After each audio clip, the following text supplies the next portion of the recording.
Bien, buenos días, jóvenes. Buenos días, profe. ¿Cómo están? ¿Cómo está el ánimo? Bien, medio cansado, pero ¿cómo está usted, profe? Con sueño. Bueno, por aquí estamos bien y con la intención de iniciar esta clase. Bien, vamos a compartir pantalla. Si es que no funciona bien.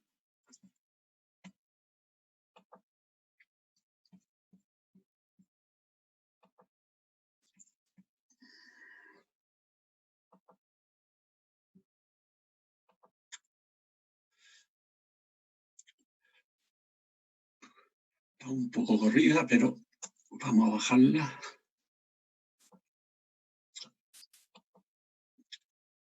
Ya.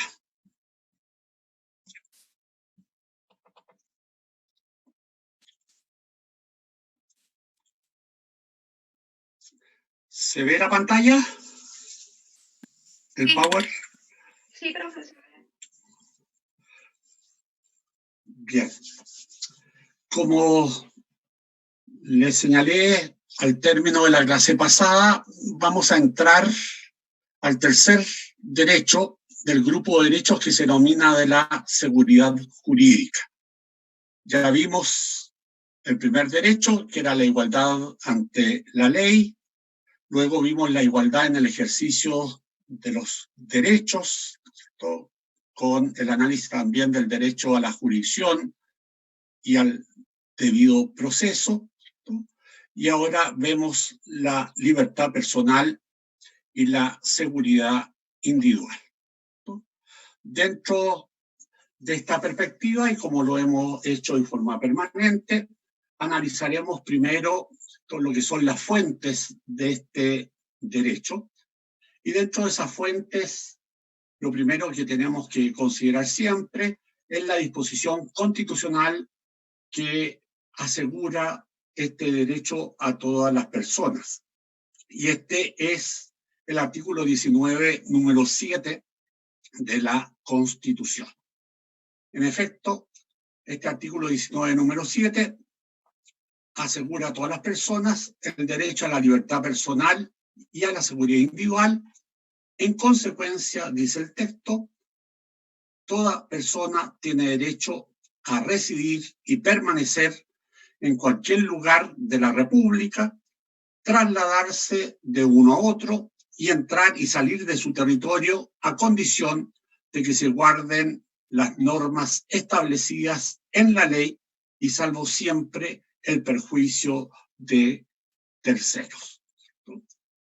El literal B de este 19, número 7, nos dice que nadie puede ser privado de su libertad personal, ni está restringida, sino en los casos y en la forma determinados por la Constitución y las leyes.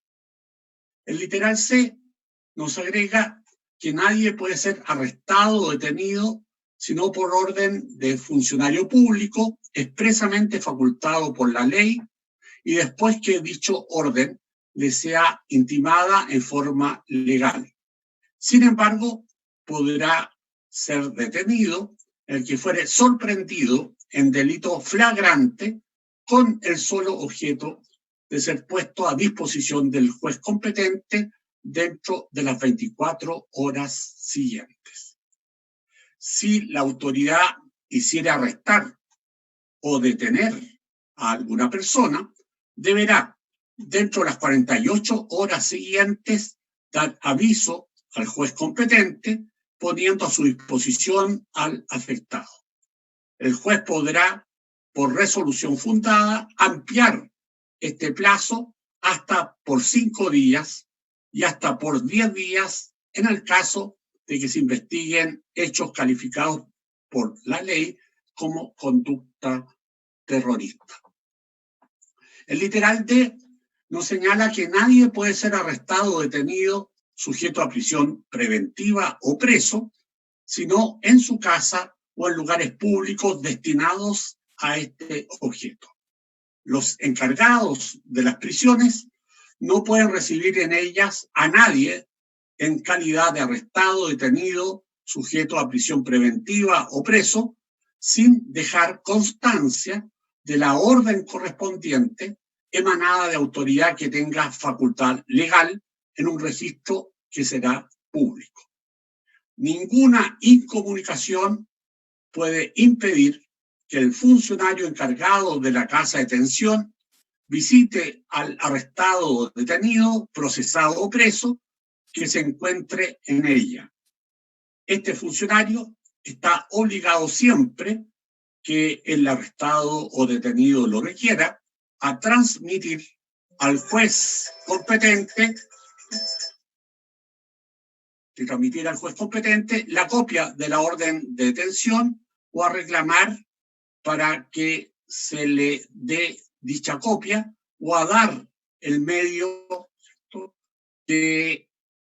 o a dar el mismo un certificado de hallarse detenido aquel individuo y al tiempo de la detención se hubiere omitido tal requisito. El literal E nos agrega que la libertad del imputado procederá a menos que la detención o prisión preventiva sea considerada por el juez como necesaria para las investigaciones o para la seguridad del detenido o de la sociedad. La ley establecerá los requisitos y modalidades para obtenerla. La apelación de la resolución que se pronuncie sobre la libertad del imputado por los delitos a que se refiere el artículo 9 será conocida por el Tribunal Superior que corresponda, integrado exclusivamente por miembros titulares. La resolución que la apruebe u otorgue requerirá ser acordada por unanimidad.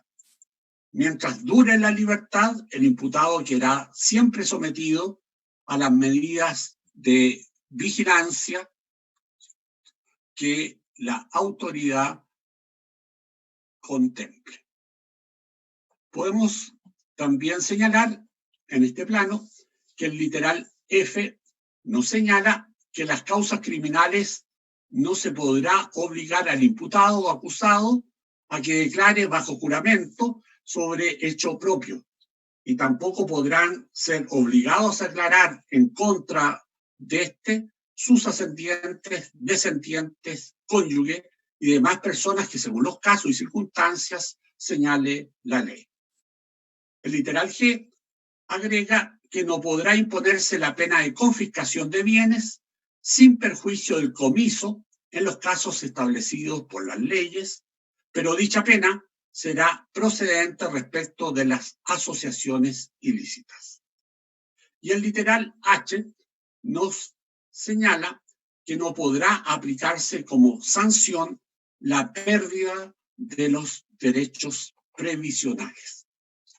Y finalmente, el literal I de este artículo 19, número 7, nos regula el derecho de indemnización por error judicial.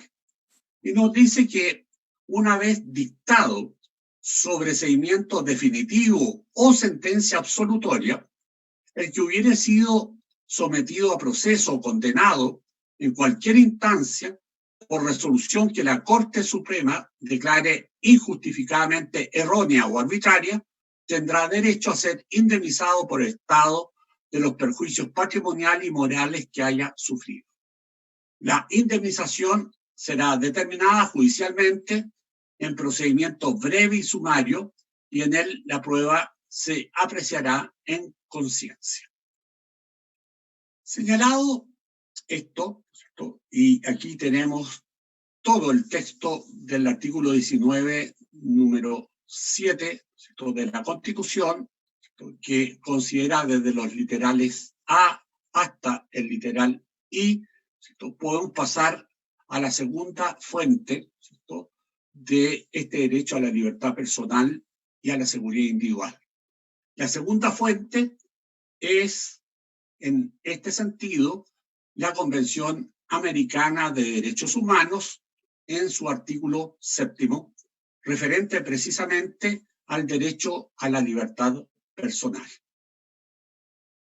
Cabe señalar que el primer párrafo de este artículo 7º de la Convención Americana determina que toda persona tiene derecho a la libertad y a la seguridad personales. Vale decir, ¿cierto? Podemos ver que la redacción, ¿cierto?, inicial, ¿cierto?, es similar, ¿cierto?, al encabezamiento del artículo 19, número 7 de la Constitución.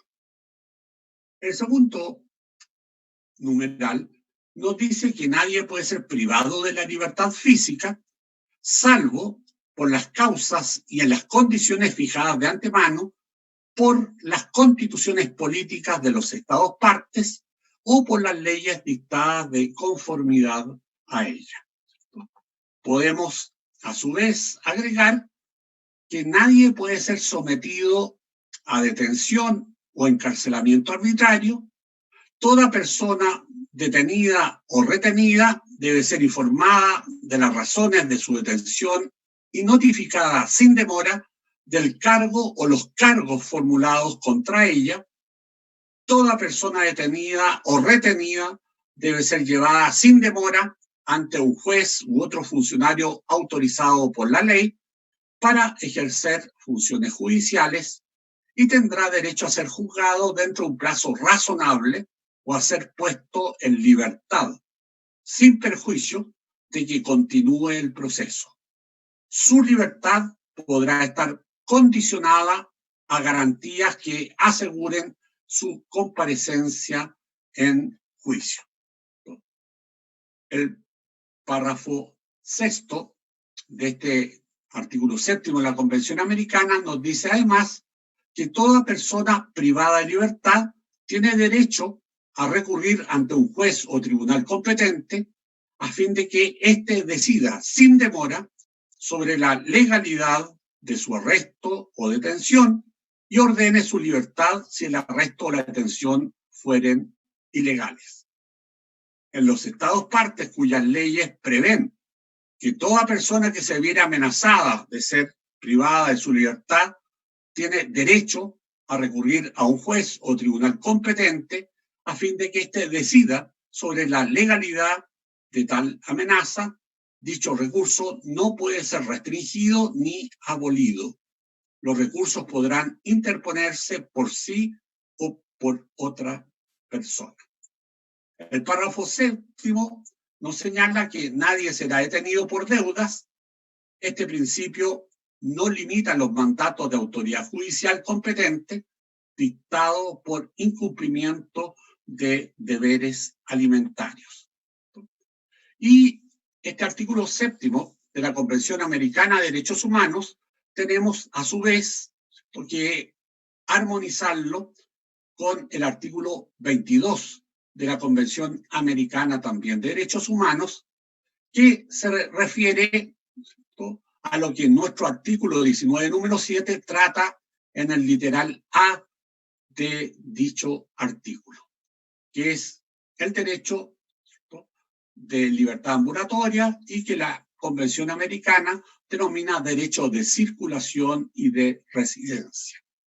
Así, el primer párrafo determina que toda persona que se halle legalmente en el territorio de un Estado tiene derecho a circular por el mismo y a residir en él con sujeción a las disposiciones legales. Toda persona tiene derecho, nos dice el párrafo 2, a salir libremente de cualquier país, inclusive del propio. El párrafo 3 agrega que el ejercicio de los derechos anteriores no puede ser restringido sino en virtud de una ley, en la medida indispensable en una sociedad democrática para prevenir infracciones penales o para proteger la seguridad nacional, la seguridad o el orden público, la moral o la salud pública o los derechos y libertades de los demás. El párrafo cuarto agrega que el ejercicio de los derechos reconocidos en el inciso primero puede asimismo ser restringido por la ley en zonas determinadas por razones de interés público. Y el párrafo quinto agrega que nadie puede ser expulsado del territorio del Estado del cual es nacional, ni ser privado del derecho a ingresar al mismo. El párrafo sexto señala que el extranjero que se halle legalmente en el territorio de un Estado parte en la presente convención solo podrá ser expulsado de él en cumplimiento de una decisión adoptada conforme a la ley. Y el párrafo séptimo agrega que toda persona tiene el derecho de buscar y recibir asilo en territorio extranjero en caso de persecución por delitos políticos o comunes conexos con los políticos y de acuerdo con la legislación de cada Estado y los convenios internacionales. El párrafo octavo agrega que en ningún caso el extranjero puede ser expulsado o devuelto a otro país, sea o no de origen, donde su derecho a la vida o a la libertad personal está en riesgo de violación a causa de raza, nacionalidad, religión, condición social o de sus opiniones políticas. Y finalmente, el párrafo noveno nos dice que es prohibida la expulsión colectiva de extranjeros. Así tenemos las dos disposiciones de la Convención Americana, ¿no?, que son pertinentes y que constituyen fuente, ¿no?, complementaria de la disposición de la Constitución en materia de libertad personal y de seguridad individual. Y por otra parte, debemos pasar al Pacto Internacional de Derechos Civiles y Políticos de Naciones Unidas. Y en este sentido, el pacto nos va a señalar en la disposición pertinente, en el primer párrafo de ella, que todo individuo tiene derecho a la libertad y a la seguridad personales. Nadie podrá ser sometido a detención o a prisión arbitraria. Nadie podrá ser privado de su libertad, salvo por las causas fijadas por la ley y con arreglo al procedimiento establecido en esta. El párrafo segundo nos señala que toda persona detenida será informada en el momento de su detención de las razones de la misma y notificada sin demora de la acusación formulada contra ella. Toda persona detenida o presa a causa de una infracción penal será llevada sin demora ante un juez u otro funcionario autorizado por la ley para ejercer funciones judiciales y tendrá derecho a ser juzgada dentro de un plazo razonable y a ser puesta en libertad.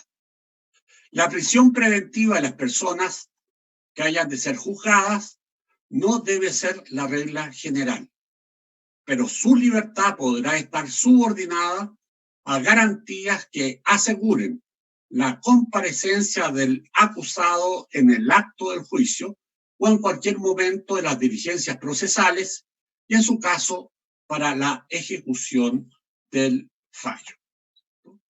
El párrafo cuarto agrega que toda persona que sea privada de libertad en virtud de detención o prisión tendrá derecho a recurrir ante un tribunal a fin de que éste decida a la brevedad posible sobre la legalidad de la prisión y ordene su libertad si la prisión fuere ilegal. Toda persona que haya sido ilegalmente detenida o presa tendrá el derecho efectivo a obtener reparación.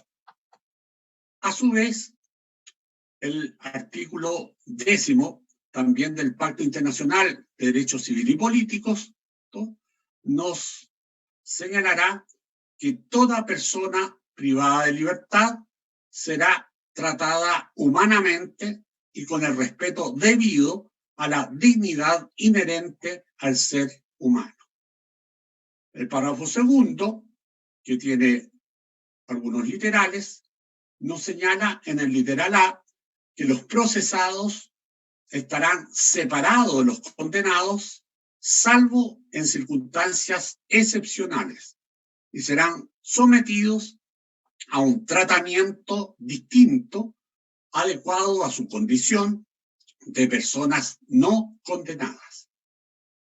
El literal B, a su vez, determina que los menores procesados estarán separados de los adultos y deberán ser llevados ante los tribunales de justicia con la mayor celeridad posible para su enjuiciamiento. El párrafo tercero agrega que el régimen penitenciario consistirá en un tratamiento cuya finalidad esencial será la reforma y la readaptación social de los penados. Los menores delincuentes estarán separados de los adultos y serán sometidos a un tratamiento adecuado a su edad y condición jurídica. A su vez, también es necesario tener presente el artículo 11 del mismo Pacto Internacional de Derechos Civiles y Políticos de Naciones Unidas, el cual nos dice que nadie será encarcelado por el solo hecho de no poder cumplir una obligación contractual. Y, a su vez, el artículo 12, también del Pacto Internacional de Derechos Civiles y Políticos, determina que toda persona que se halle legalmente en el territorio de un Estado tendrá derecho a circular libremente por él y a escoger libremente en él su residencia. Toda persona tendrá derecho a salir libremente de cualquier país, incluso del propio. Y el párrafo tercero agrega que los derechos antes mencionados no podrán ser objeto de restricciones, salvo cuando éstas se hayan previstas en la ley, sean necesarias para proteger la seguridad nacional, el orden público, la salud o la moral pública y los derechos y libertades de terceros, y sean compatibles con los demás derechos reconocidos en el presente pacto. El párrafo cuarto señala que nadie podrá ser arbitrariamente privado del derecho a entrar a su propio país. Y si avanzamos hacia el artículo 13º del Pacto Internacional de Derechos Civiles y Políticos, este se va a referir a que el extranjero que se halle legalmente en el territorio de un Estado parte en el presente pacto solo podrá ser expulsado de él en cumplimiento de una decisión adoptada conforme a la ley. Y a menos que razones imperiosas de seguridad nacional se opongan a ello, se permite a tal extranjero exponer las razones que lo asistan en contra de su expulsión, así como someter su caso a revisión ante la autoridad competente o bien ante la persona o personas designadas especialmente por dicha autoridad competente y hacerse representar con tal fin ante ellas. A su vez, y ya precisadas las fuentes principales, ¿no?, de carácter constitucional y convencional respecto de la libertad personal y la seguridad individual, pasemos a considerar el primer literal del artículo 19, número 7 de la Constitución, ¿no?, que determina, como ya hemos dicho, la libertad ambulatoria o de circulación. Libertad ambulatoria y de circulación que, si vemos lo que ya hemos, ¿cierto?, señalado y relatado a través de las normas de la Convención Americana de Derechos Humanos y del Pacto Internacional de Derechos Civiles y Políticos, ¿cierto? En tales pactos, esta libertad, ¿cierto?, es considerada un derecho separado, ¿cierto?, de lo que es la libertad personal y la seguridad individual. De esta manera, ¿cierto?, por lo tanto, existe un derecho, ¿cierto?, a esta libertad ambulatoria de circulación y de residencia, ¿cierto?, que en nuestro texto constitucional determina que toda persona tiene derecho a residir y a permanecer en cualquier lugar de la República, trasladarse de uno a otro y entrar y salir del territorio a condición de que se guarden las normas establecidas en la ley y salvo siempre el perjuicio de terceros. Señalemos dentro de esta perspectiva, ¿cierto?, que esta libertad ambulatoria o de circulación contemplada en el 19 número 7, literal A, coincide básicamente con aquella contenida en la Convención Americana de Derechos Humanos en su artículo 22, numerales 1, 2 y 5, que volveremos a considerar para que en definitiva ustedes también los tengan presentes. El primero de los numerales del artículo 22 de la Convención determina que toda persona que se halle legalmente en el territorio de un Estado tiene derecho a circular por el mismo, es decir, a trasladarse de un punto a otro dentro del territorio de dicho Estado y a residir, ¿cierto?, en él con sujeción a las disposiciones legales. Agrega el párrafo segundo que toda persona tiene derecho además a salir libremente de cualquier país, inclusive del propio. Y además, el párrafo quinto agrega que nadie puede ser expulsado del territorio del Estado del cual es nacional, ni a ser privado del derecho a ingresar al mismo, ¿cierto? Desde esta perspectiva, por lo tanto, vamos a ver que también esas normas, ¿cierto?, son muy similares a las contenidas en el Pacto Internacional de Derechos Civiles y Políticos, artículo 12, ¿cierto?, en los párrafos 1, 2 y 4, que también volvemos a leer. Toda persona que se halle legalmente en el territorio de un Estado tendrá derecho a circular libremente por él, a desplazarse, por lo tanto, por dicho territorio y a escoger libremente en él su residencia. El párrafo segundo, además, agrega que toda persona tendrá derecho a salir libremente de cualquier país, incluso del propio. Y el párrafo cuarto añade que nadie podrá ser arbitrariamente privado del derecho a entrar en su propio país.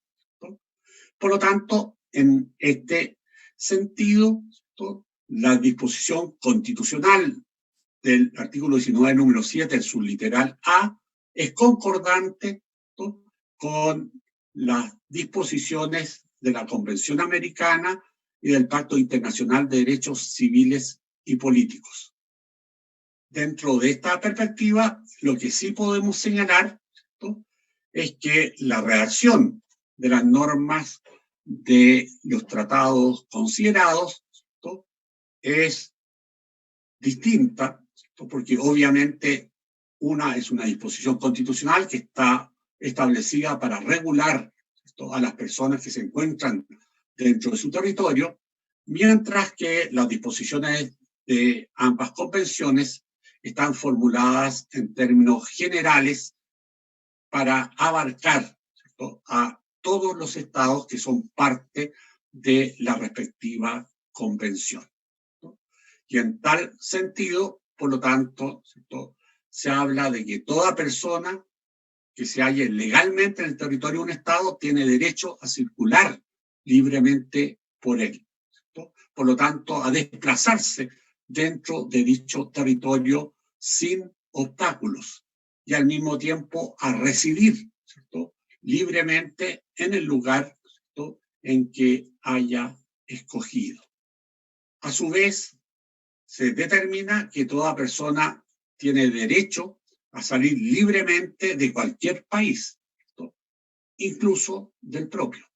Por lo tanto, aquí ya hay un elemento que también está, ¿cierto?, en el literal A del artículo 19, número 7 de la Constitución, que es el ámbito, ¿cierto?, de carácter internacional de la libertad ambulatoria, que implica la posibilidad de salir de un país y entrar a otro, ¿cierto? Y desde este punto de vista, ¿cierto?, la disposición convencional establece, ¿cierto?, que toda persona puede salir libremente de cualquier país. Nadie lo puede obligar a permanecer en un determinado país, ¿cierto?, incluido del propio, vale decir, de aquel, ¿cierto?, en el cual él es, ¿cierto?, nacional. Y el párrafo cuarto agrega que nadie podrá ser arbitrariamente privado del derecho a entrar en su propio país. Y este es un elemento importante, ¿cierto?, ya que esto de entrar, ¿cierto?, al propio país es un elemento que no puede ser limitado por ninguna autoridad, ¿cierto?, del respectivo Estado, ¿cierto? Y desde este punto de vista, ¿cierto?, este fue uno de los reproches fuertes que se hicieron fundamentalmente a las personas, ¿cierto?, nacionales, que en su momento fueron expulsadas de nuestro país durante el régimen autoritario militar y se les impidió, ¿cierto?, su ingreso prácticamente durante toda la duración del régimen autoritario militar, ¿cierto? Ello claramente vulneraba, ¿cierto?, el artículo de la Convención Americana de Derechos Humanos respectivo en el párrafo quinto y el párrafo cuarto del Pacto Internacional de Derechos Civiles y Políticos, ¿cierto?, en este artículo 12, que, vuelvo a repetir, señala: nadie puede ser arbitrariamente privado del derecho a entrar en su propio país, ¿no? Señalado ello, podemos decir que la libertad ambulatoria o de circulación es una facultad que tienen las personas de residir dentro del territorio nacional y de entrar y salir también libremente del mismo, sin que se le pueda privar de dicho derecho, el cual solo puede ser objeto de regulación legal que no genere discriminación y que no afecte, como ya lo sabemos, el contenido esencial de este derecho fundamental, lo que se encuentra reforzado, como ya hemos visto, por el derecho convencional internacional, ¿cierto?, establecido por la Convención Americana de Derechos Humanos y por el Pacto Internacional de Derechos Civiles y Políticos. Este derecho de libertad ambulatoria o de circulación protege a su vez dos dimensiones, como también parecen evidentes, ¿cierto?, del análisis de las disposiciones señaladas. Una dimensión es la dimensión de carácter interno, vale decir, la posibilidad que tienen las personas, ¿cierto?, de ejercer la libertad para circular dentro del territorio nacional y, a su vez, la de fijar la residencia, ¿cierto?, en cualquier parte de dicho territorio.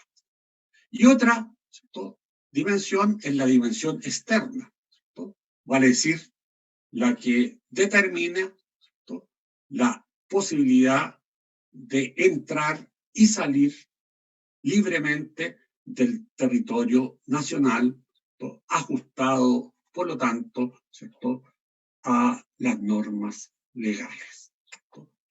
Agreguemos en este sentido que esta libertad ambulatoria o de circulación es un derecho que faculta a las personas para trasladarse sin obstáculos por el territorio nacional, pudiendo asentarse, ¿cierto?, y por lo tanto residir donde estimen conveniente, como asimismo, ¿cierto?, entrar y salir libremente del país, pudiendo expatriarse si lo considera adecuado, como asimismo circular entre terceros países. La Corte Interamericana de Derechos Humanos se ha referido en diversos fallos, ¿cierto?, a la libertad ambulatoria o de circulación, y en uno de ellos nos señala que el disfrute de este derecho no depende de ningún objetivo o motivo en particular de la persona que desea circular o permanecer en un lugar. Asimismo, la Corte ha considerado que el derecho de circulación y de residencia puede ser vulnerado por restricciones de facto si el Estado no ha establecido las condiciones ni previsto los medios que permitan ejercerlo. En este sentido, los derechos de circulación y de residencia puede resultar afectado cuando una persona es víctima de amenazas u hostigamientos y el Estado no provea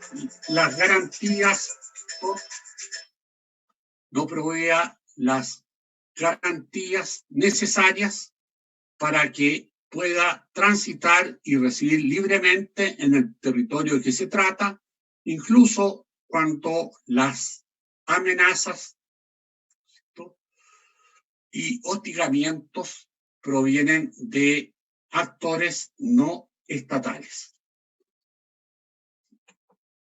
A su vez, podemos también citar, ¿cierto?, un fallo de la Corte Suprema, ¿cierto?, entre otros, el rol 4409 de julio del año 2013, donde ha sostenido, en su considerando segundo de esta sentencia, que el denegar la renovación del pasaporte a un nacional que se encuentra en el extranjero, ¿cierto?, el recurrente queda en el hecho, en una situación de permanencia forzada en el territorio extranjero y al mismo tiempo con una prohibición de facto para su ingreso al territorio nacional.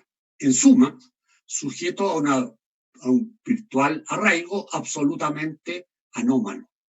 Efectivamente, como ya hemos visto, el hecho de que los consulados de Chile en el extranjero no renueven pasaportes, ¿no?, a los nacionales que se encuentran en el respectivo país, ¿no?, obligan a ese nacional, ¿no?, a permanecer en el territorio de ese país al margen de lo que es su voluntad, que es la de salir, ¿cierto?, del mismo, y al mismo tiempo, ¿cierto?, con eso generan una prohibición de facto de la posibilidad que tiene esa persona de entrar y salir de dicho territorio, y por lo tanto, ¿cierto?, se genera, como lo dice la Corte Suprema, un arraigo absolutamente anómalo, ¿cierto?, por voluntad del Estado del cual es nacional, ¿cierto?, y además, ¿cierto?, un arraigo que, ¿cierto?, está determinando en el territorio de otro país, porque no le permite, ¿cierto?, salir de ese otro país, ¿cierto?, y por lo tanto a permanecer en él mientras no se le otorgue, ¿cierto?, el pasaporte correspondiente. Señalado ello, podemos también establecer que la libertad ambulatoria o de circulación, ¿cierto?, a través de una decisión de la naturaleza que hemos señalado en la sentencia, ¿cierto?, ya ha establecido, ¿cierto?, vulnera claramente el derecho fundamental a la libertad ambulatoria en su dimensión externa, estableciendo una afectación grave de ella, carente de toda proporcionalidad y de toda razonabilidad. A su vez, también, y relacionado con esta misma libertad ambulatoria o de circulación en su plano externo, el Tribunal Constitucional, en sentencia Rol 2273 de inaplicabilidad de 2013, va a referirse al tema de la expulsión de extranjeros. Y en este sentido, en el considerando 50, es decir, en el considerando 50 de la respectiva sentencia, señala que en el ejercicio de estas potestades, el Ministerio del Interior tiene un nuevo estándar. En esa virtud, no podrá discriminar entre extranjeros conforme al artículo 2 del Pacto Internacional de Derechos Civiles y Políticos en relación con los artículos 25 y 13 de dicho pacto, respectivamente, y el artículo 2 de la Ley 20.609. Deberá tener en cuenta las relaciones familiares, especialmente el principio de reagrupamiento familiar contenido en el artículo 16 de la Declaración Universal de Derechos Humanos, los artículos 10 y 11 del Pacto Internacional de Derechos Económicos, Sociales y Culturales, el artículo 10, número 1, de la Convención sobre Derechos del Niño y el artículo 12, 13 y 23 del Pacto Internacional de Derechos Civiles y Políticos de Naciones Unidas. Veamos que si consideramos solo este considerando 50 de esta sentencia Rol 2273 de 2013 del Tribunal Constitucional, en definitiva, el Tribunal Constitucional cita un conjunto de convenciones internacionales que obligan al Estado de Chile y que al mismo tiempo establecen estándares que el Estado de Chile necesariamente debe respetar cuando en definitiva eventualmente toma la decisión de la expulsión de un determinado extranjero. Por lo tanto, todos los elementos que hemos señalado deben ser tenidos en consideración, como lo señala el Tribunal Constitucional, y que, por lo tanto, establecen estándares que la ley de extranjería no puede vulnerar.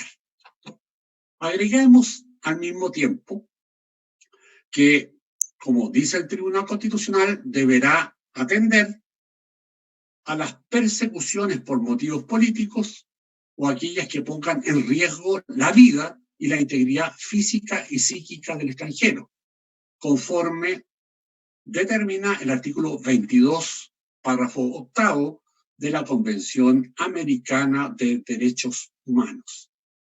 Deberá reconocer los derechos constitucionales del extranjero que haya ingresado legalmente al país y cuya situación de residencia temporal o definitiva se encuentra en una fase de regulación, de acuerdo con el artículo 12, párrafo 3 del Pacto Internacional de Derechos Civiles y Políticos y las observaciones generales número 15 y 27 del Pacto Internacional de Derechos Civiles y Políticos.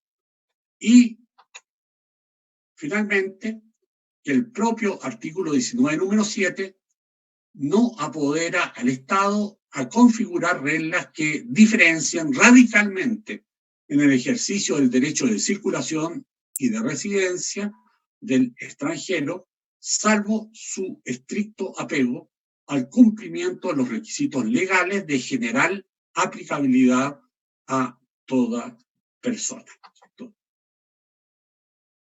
En este sentido, tenemos que tener presente el artículo 13 del Pacto Internacional de Derechos Civiles y Políticos, el extranjero que se halle legalmente en el territorio de un Estado parte en el presente pacto, solo podrá ser expulsado de él en cumplimiento de una decisión adoptada conforme a la ley, y a menos que razones imperiosas de seguridad nacional se opongan a ello, se permitirá a tal extranjero exponer las razones que lo asistan en contra de la expulsión, así como someter su caso a revisión ante la autoridad competente o bien ante la persona o personas designadas especialmente por dicha autoridad competente y hacerse representar con tal fin.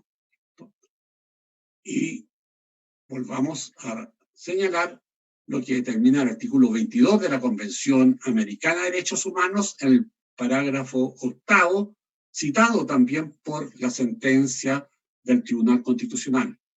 En ningún caso el extranjero puede ser expulsado o devuelto a otro país, sea o no de origen, donde su derecho a la vida, elemento que consideró en la sentencia del Tribunal Constitucional, o la libertad personal esté en riesgo de violación a causa de raza, nacionalidad, religión, condición social o de sus opiniones políticas.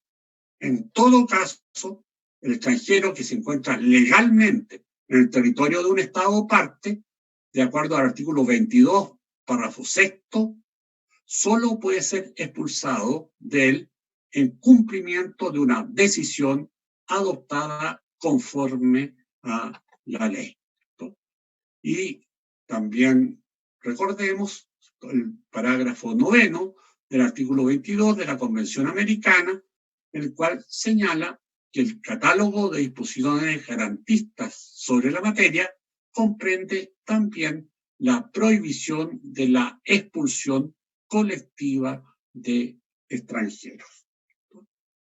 Señalado ello, podemos, por lo tanto, establecer que debe distinguirse entre la libertad personal como libertad física de la libertad de circulación de la persona o libertad ambulatoria, ya que en este sentido puede afectarse la libertad de circulación o ambulatoria de la persona sin vulnerar la libertad física o la libertad personal, ¿cierto?, del individuo. ¿Cómo se puede hacer? En este sentido, se puede afectar la libertad ambulatoria o de circulación reduciendo el ámbito territorial de desplazamiento, por ejemplo, de las personas, como ocurre cuando un tribunal, ¿cierto?, determina un arraigo, ¿cierto?, y en tal caso, por lo tanto, se impide la salida del territorio nacional de una persona, ¿cierto?, que está sometida a un procedimiento, ¿cierto?, judicial, eventualmente de carácter penal. O también, ¿cierto?, puede afectarse la libertad ambulatoria sin afectar la libertad personal cuando, en definitiva, en un estado de excepción constitucional se establece la eventual relegación de una persona a una determinada localidad del territorio nacional mientras dure ese estado de excepción. Entre otras medidas, estos dos ejemplos nos muestran claramente que hay una afectación de la libertad de movimiento, de circulación dentro del territorio nacional a través de estas medidas, ¿no es cierto?, o de la salida del territorio nacional a través de estas medidas, pero en ningún caso se afecta la libertad personal, para decir la libertad física, ¿cierto? Esa persona, por lo tanto, puede actuar con libertad dentro del espacio, ¿cierto?, ya sea del territorio nacional o de la comunidad donde fue arraigado, ¿cierto? Y por lo tanto su libertad personal no está afectada, pero sí su libertad ¿cierto?, ambulatoria o de circulación y residencia. ¿cierto? En este sentido, por lo tanto, ¿cierto?, es importante siempre, ¿cierto?, tener claro, ¿cierto?, lo que implica, por una parte, la libertad ambulatoria y por otro, lo que implica la libertad personal, ¿cierto?, de los individuos.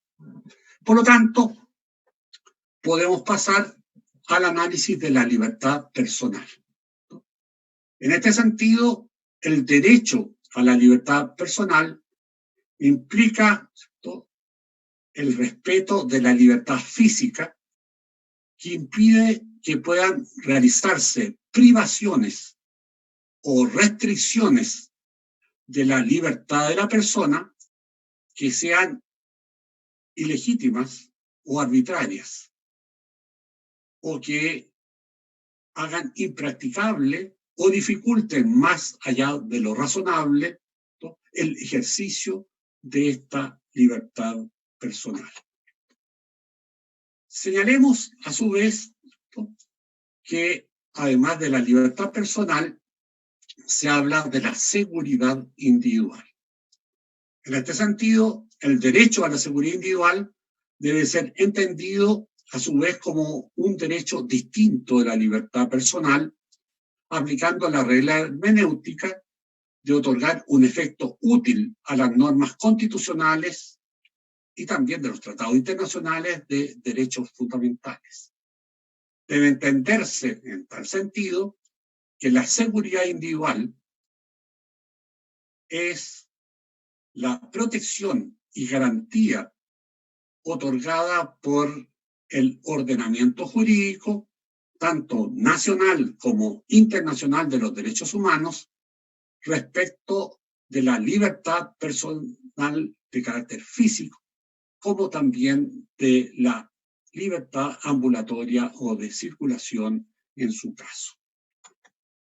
Dentro de esta perspectiva, por lo tanto, la libertad personal está vinculada a la seguridad individual, garantizándose el derecho, por lo tanto, a no ser perturbado en su libertad a través de detenciones, arrestos u otras medidas que, adoptadas en forma contraria al ordenamiento jurídico o en forma arbitraria, ¿no?, amenacen, perturben o priven a la persona de distintos ámbitos o atributos que integran la libertad personal. En este sentido, es conveniente también, ¿no?, tener presente un caso de la Corte Interamericana de Derechos Humanos, el caso López-Lón y otros versus Honduras, ¿no?, cuyo párrafo 281 vamos a tener presente y que dice lo siguiente. Este tribunal recuerda que el artículo 7º de la Convención Americana tiene dos tipos de regulaciones bien diferentes entre sí, una general y otra específica. La general se encuentra en el primer numeral. Toda persona tiene el derecho a la libertad y a la seguridad personales, mientras que la específica está compuesta por una serie de garantías que protegen el derecho a no ser privado de la libertad en forma ilegal, que es lo que determina el artículo 7º, párrafo 2º de la Convención Americana de Derechos, o arbitrariamente, ¿cierto?, ser privado de la libertad arbitrariamente, como determina el artículo 7º, párrafo 3º de la Convención Americana, y a su vez el derecho de la persona a conocer las razones de la detención y los cargos formulados en contra del detenido, como establece el artículo 7º, párrafo 4º también de la Convención Americana, ¿cierto? Y al mismo tiempo el derecho que tiene también la persona al control judicial de la privación de la libertad, como lo determina el párrafo 5º del artículo 7º también de la Convención, y la de impugnar la legalidad de la detención, como determina a su vez el párrafo 7º, el párrafo 6º del artículo 7º de la Convención. Por lo tanto, cualquier violación a los numerales 2º a 7º del artículo 7º de la Convención acarrea necesariamente la violación del artículo 7.1. Por lo tanto, cuando no se cumplen los requisitos para detener, ¿cierto?, y una persona es detenida ilegalmente o arbitrariamente, ¿cierto?, cuando al mismo tiempo, ¿cierto?, no se le dan a conocer las razones de su detención al momento de ella, o los cargos que se formulan en contra de esa persona que ha sido objeto, ¿cierto?, de detención, o al mismo tiempo, ¿cierto?, no se le permite ejercer, ¿cierto?, la posibilidad de recurrir al juez, ¿cierto?, fundamentalmente para que realice el control judicial de su privación de libertad, ¿cierto?, o, ¿cierto?, cualquier otra situación, ¿cierto?, que está relacionada también en nuestro texto de la Constitución, en el 19, número 7, desde el literal B hacia adelante, que ya nosotros señalamos, ¿cierto? Cualquiera de la infracción a esas situaciones concretas implica necesariamente, ¿cierto?, la afectación de la libertad personal, ¿cierto?, que en este caso está claramente establecido en el artículo 7º, párrafo 1º de la Convención Americana de Derechos Humanos, y por lo tanto que a su vez está en nuestro artículo 19, número 7, literal B, ¿cierto?, de la Convención, perdón, de la Constitución, ¿cierto? Y por lo tanto tenemos que tener presente esta perspectiva. Ahora, como nos señala el artículo 19, número 7, en el literal B, ¿cierto?, nadie puede ser privado de su libertad personal, ni tampoco está restringida, sino en los casos y la forma determinadas por la Constitución y las leyes. Por lo tanto, la privación de la libertad personal es toda situación fáctica que afecta el libre ejercicio de la libertad física o de la libertad de circulación de un sujeto, al que se ve limitada, ¿no?, de manera intensa o grave, impidiendo la autodeterminación, ¿no?, de su conducta lícita. Cabe en este sentido, a su vez, agregar que debemos entender por privación de libertad. Y debemos señalar, ¿no?, que esta privación de libertad existe cuando una persona se encuentra coaccionada, forzada, por lo tanto, a actuar contra su voluntad, afectando su autodeterminación y su libertad ambulatoria o de circulación por un tiempo significativo. La privación de libertad personal no deja de ser tal por el hecho que la persona afectada acepte la instrucción del tercero, agente estatal o particular, que limita o afecta dicha libertad personal. Señalemos, por lo tanto, que la privación de libertad de una persona debe siempre obedecer al principio de proporcionalidad y a un fin legítimo. La ley no puede configurar supuestos o hipótesis de privación de libertad que no busquen la protección de derechos o bienes o valores constitucionalmente reconocidos. La proporcionalidad exige una razonabilidad entre el derecho a la libertad personal y sus limitaciones. Señalemos también en este sentido que no es suficiente que la privación de libertad se regule a partir de una disposición legal, respetando por lo tanto el principio de reserva de ley, ¿no?, en materia de afectación de la libertad personal, sino que además es necesario que en la práctica esa disposición legal resulte razonable, sea previsible y conforme al principio de proporcionalidad. La privación de libertad, por lo tanto, se desarrolla a través de distintas instituciones, ¿no?, como ya vimos que fueron mencionadas, ¿no?, en este sentido, tanto en el artículo 19, número 7, como a su vez en la Convención Americana y en el Pacto Internacional de Derechos Civiles y Políticos. ¿Cuáles son estas instituciones a través de las cuales se afecta, ¿cierto?, la libertad personal?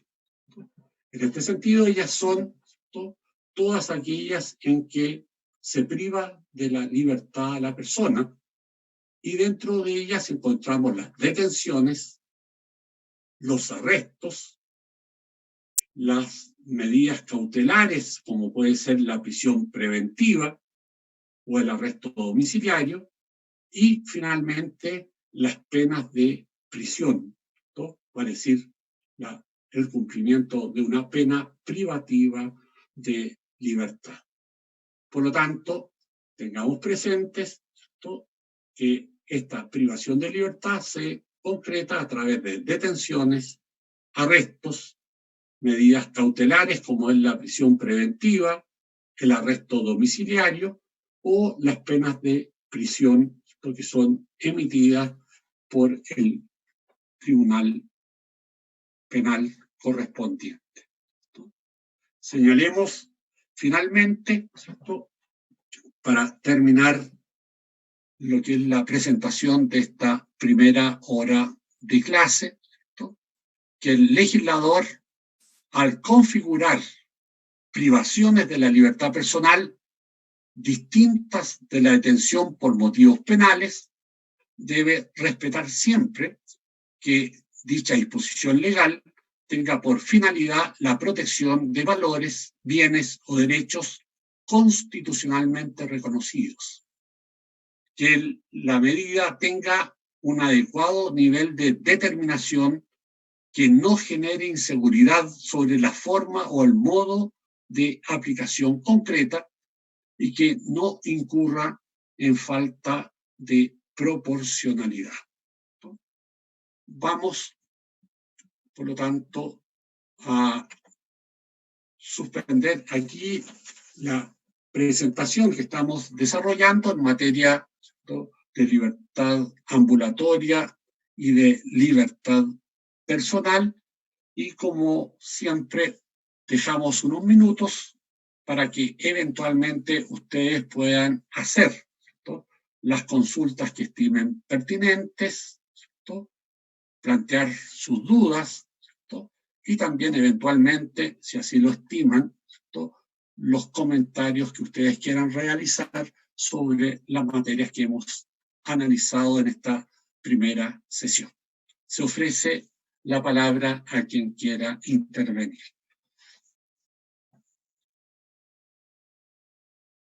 Profesor, yo una Capita, pregunta.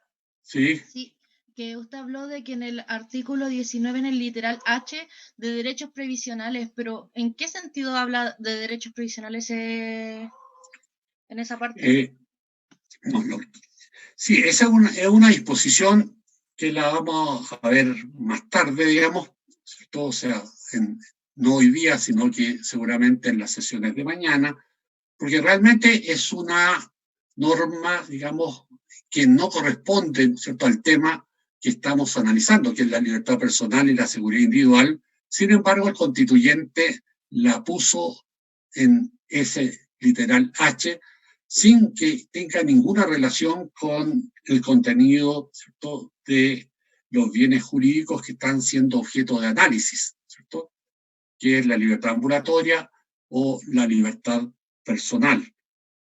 Y por lo tanto, simplemente está ahí porque se le ocurrió ponerla en esta disposición, ¿cierto? Ahora, en todo caso, ella lo que indica, ¿cierto?, es que no se puede aplicar como pena, ¿cierto?, la privación de derechos previsionales, ¿cierto?, en el caso, ¿cierto?, de una persona, ¿cierto?, que sea condenada por haber cometido un delito.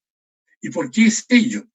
Simplemente porque los derechos previsionales, ¿cierto?, no solo afectan, ¿cierto?, a la persona que eventualmente pueda ser el responsable de haber cometido un delito, ¿cierto?, teniendo presente además, ¿cierto?, que en definitiva la responsabilidad penal es personal, ¿cierto?, y por lo tanto no puede afectar a terceros. Y en este caso, si a un delincuente, ¿cierto?, tuviera como sanción adicional la pérdida de sus derechos previsionales, ¿cierto?, en el fondo estaríamos afectando al grupo familiar de dicha delincuente, ¿cierto?, lo que en definitiva implicaría extender, ¿cierto?, la sanción a personas que no han cometido un delito y que tienen derecho, ¿cierto?, fundamentalmente a las prestaciones, ¿cierto?, de previsión social, ¿cierto?, que en definitiva han sido establecidas. Desde este punto de vista, por lo tanto, lo que busca la disposición es garantizar que a terceros, como son las personas que eventualmente integran el grupo familiar del condenado, no puedan sufrir consecuencias en lo que se refiere, ¿cierto?, a su dimensión, ¿cierto?, de prestaciones de seguridad social. Camila. ¿Te queda claro? Gracias. Sí, profe, gracias. Ahora me quedó mucho más claro. Muy bien. ¿Cualquier otra duda, comentario?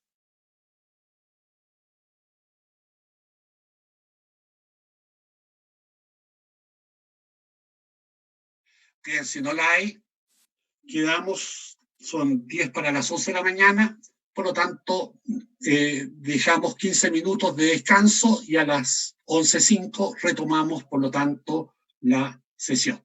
Que aprovechen, por lo tanto, estos minutos de descanso.